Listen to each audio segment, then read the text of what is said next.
Today on Smackey's Garage, we're going to be installing new backup lights on my 2018 F-150. I've gotten these Spartan series LEDs from F150LEDs.com, and we're going to see how they perform. My driveway at night is pretty much pitch black when I'm trying to back up it, which is especially a problem if I'm trying to move a trailer up it. So we're going to go ahead and we're going to do a comparison of the stock ones to these and how well do they perform. Now the lights I'm running in my truck are the Morimoto Gen 2 tail lights for the F-150, and overall, I mean, the backup lights aren't that bad, but they're not bright enough for what I'd want to do. So we're going to go ahead and check these out. Now for the lights, I went with the quad design. Now the reason for that is because I wanted to make sure I had enough light behind my truck. They do have multiple options available if you did want to select something different. Now for the internal reflectors, I went with the UST near field. Since this is mainly being used as a backup light for me, I do want the lights spread out and around the truck and around the trailer. This is the right decision for me, but you know, I could see someone having these in the front of their truck using driving or spot options. And last, because I'm using these as backup lights, I went with the clear pure diamond white lens color rather than a hyper optic yellow that they offer. And I think one of the first things we're going to do is, you know, you got to see the truck coming in here. We're going to compare the brightness of these to those. I fully expect these to be significantly brighter. I always like to do a quick test just to see how everything performs before I get in the truck, because you don't want to end up in a place where you get this all set up and then it doesn't work. So red wire, black wire, just going to quickly touch it, see if there's any light. Yup, there is. So I'm going to go ahead, we're going to plug them in, and we're going to see how bright they are. Ooh, I can already feel the warmth. Alright, so as you can see, these are significantly brighter than the lights that are on there now. That's really to be expected, and we're going to go ahead and see how they perform. Now, looking at the power that it's consuming just over 6.7 amps, which means you're going to be just at about 81 watts on them. So when we were seeing that these are 40 watts each, you can see now there's 80 watts total, so that is confirmed. And these, let me tell you, they are bright.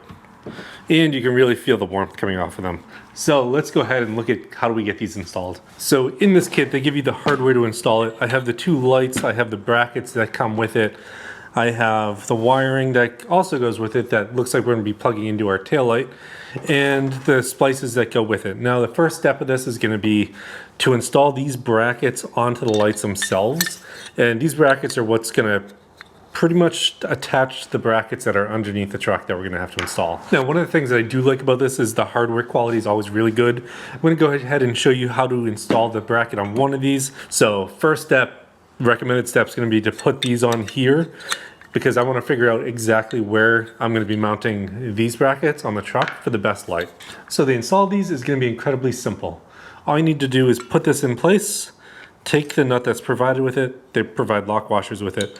Then you're going to go ahead, drop it into this channel here. Now, after you go ahead and get the nut in that channel there, all you need to do is take this screw and then put it in place. And the nice thing is they do give you some tools to do this as well. Then I'm going to do the same on this side. So take the nut, just drop it into place. When it's in place, you can go ahead and take this. Just going to drop it into place. Now I'm going to go ahead, I'm just going to do the other one right here, and we're going to go ahead and line them up on the truck and get that bracket installed. When we put these together, you really only need the screw and the lock nut. It is a nylock nut, so it's going to hold it in place and it shouldn't back out. One of the things I really like about these is, since it does have the channel for that nut, you know, it makes it so that you don't need to have extra tools to do it, and you can do it with everything that they provide you. Alright, so we're going to go ahead and figure out how this goes on here. You have the light, the bracket, then you have this bracket that's going to mount somewhere on the truck, and then it's going to connect somewhat like this. So there's some places down here by the trailer hitch we're going to be mounting to. I just want to see what's the right orientation. Alright, now the place that it's going to make the most sense for me to install it is probably right here. So you have your trailer hitch, and then there's an area right here where this can go. So I'm going to go ahead, I'm going to install it in one of these. There are two holes, but it would only fit in one because of the location.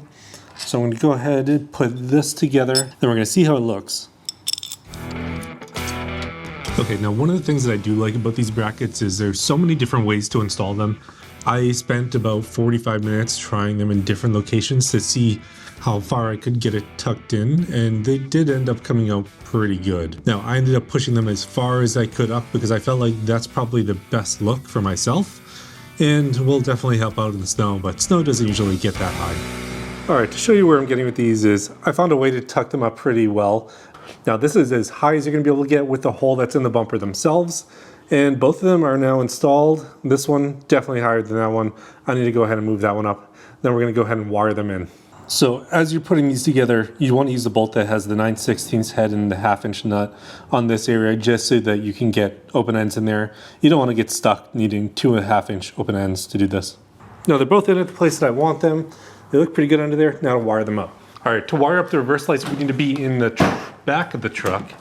And we're gonna have to take apart one of the lights and get power from that. We're gonna take the power from the backup light on one of these two. I don't think it matters which one, as long as you're getting one of them. Now I'm choosing to do the one on the passenger side because I just installed an OEM tailgate damper in there, so I don't want that rubbing up against anything, so the less wires in there, the better.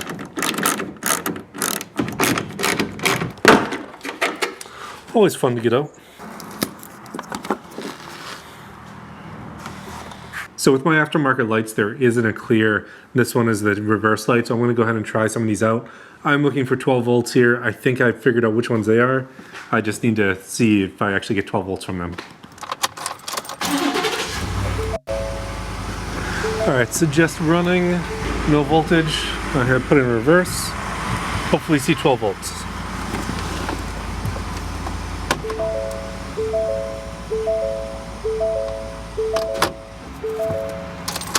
All right, went back looking at the footage and this is correct. So the green with brown is the positive and the black with yellow is the negative. So we're gonna go ahead and clamp onto these. I'm gonna go ahead and cut the ends off of these since I'm just gonna be splicing them. And on my truck, it's going red is going to green to brown, and then the black is going black to yellow. So everything's hooked up. Let's go ahead and see if the lights work.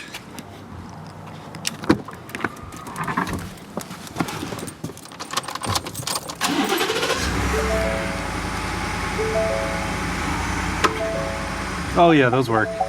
I can see how bright they are from here. Now, unfortunately, I can't see because I can't be in the truck and do this at the same time. So we're gonna have to test it out. Now, with this all set, I'm gonna go ahead and plug all this in and tape all this back up and then install this light and we'll check them out and see how they work. Now, after getting everything back together, I got to test them out on my truck for a few weeks. This is essentially how dark my driveway is when I'm backing a trailer up it, and because of that, I need these lights. I did a few tests backing up with the camera, and you can really see how bright they are and the amount of light that they throw behind the truck. The light output is insanely better. Now let's do a quick comparison of the standard backup lights to these F-150 LEDs Spartan Cubes on there, and you can see the amount of light that these things throw off compared to standard LEDs is incredible. These things are a no-brainer for me. And then lastly, looking at the rear camera, here's what you see. It does look so much better. So as you can see from those previous video shots, this thing looks significantly better at night. I mean, I can actually see out the back of the truck. When I'm backing up, it's on the camera. I can see much more with those lights, and it just lights up my entire driveway, which is so much more helpful when I'm trying to hook up my trailer and move things around. I really should have done this mod a long time ago because it just makes that much of a difference. If you want to check out those lights and make your driveway as bright as mine, F150LEDs.com. I got the Spartan series backup lights. Thanks for tuning into Smackey's Garage. I'll see you next time.